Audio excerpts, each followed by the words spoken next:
Hello everybody. So today I will talk about calculus. The topic today is about limit. So now I will show you how to answer about negative 2x. I can put into negative 3x and positive x because this one you got about negative 2x.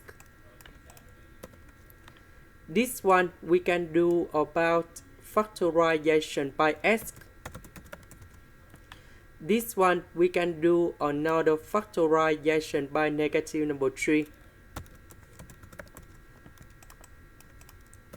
So x plus 1 and x plus 1 we can do another factorization.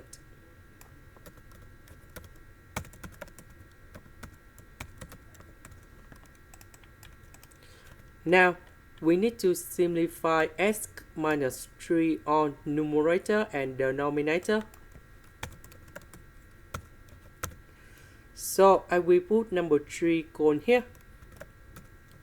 And we got the final answer. This is the end. Thank you for watching.